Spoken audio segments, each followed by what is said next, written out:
describe him to me. And Muslims, look at the description of your Rasul. And for some, this would be the first time you hear what your Prophet looked like. I saw a man of striking appearance. ظاهر الوضاء أبلج الوجه, radiant face, حسن الخلق, beautifully created. لم تعبه الثجلة, his belly wasn't protruding.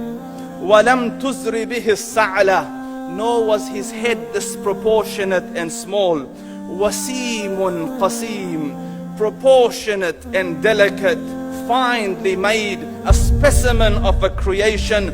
في عينيه دعج, in his eyes there was a contrast. The dark was immensely dark, the white was excessively white. وفي أشفاره وطف, and his eyelashes were long. وفي صوته صهل, and in his voice was a natural echo. وفي عنقه سطع, and his neck was elegantly long. وفي لحيته كثاثة, his beard was full and thick. أزج أقرن, his eyebrows were arched, but they were not joined, it was separated. In summit فعليه الوقار, when he was silent, dignity covered him. وإن تكلم سماه وعلاه البهاء, and when he spoke it was audible and clear, almost commanding and overtaking.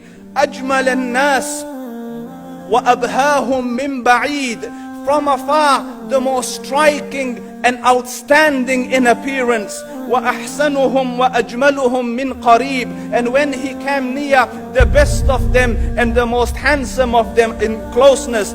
حلو المنطق, such an exalted and sweet level of logic. Like when he used to speak, it was so coherently logical, it was smooth and easy to understand. فصل لا نزر ولا هذر, he was to the point, not excessive nor too short. كأن منطقه خرزات نظم يتحدرن, his logic, his utterances, his words were like jewels coming out of a necklace, calculated, polished, one after the other, it would flow magically. ربعة, he was medium in height.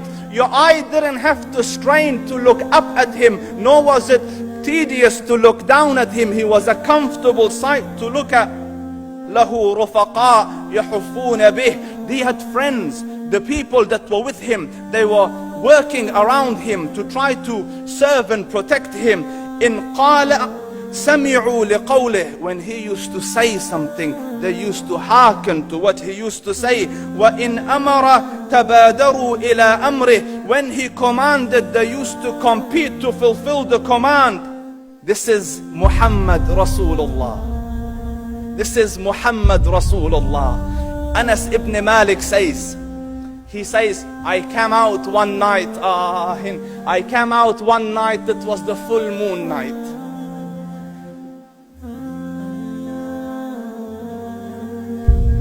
And I looked at the moon, and in the desert, understand, the moon is an awesome sight.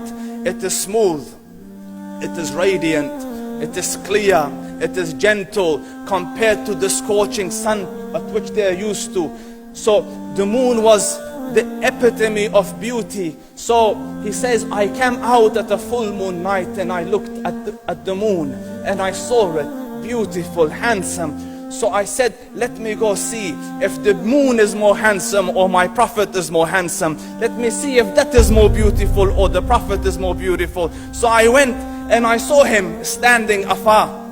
So I looked at his face and I looked at the moon, and I looked at his face, and I looked at the moon, and I looked at his face, and I looked at the moon, and he said, Wallahi, he was more handsome than the moon in its entirety.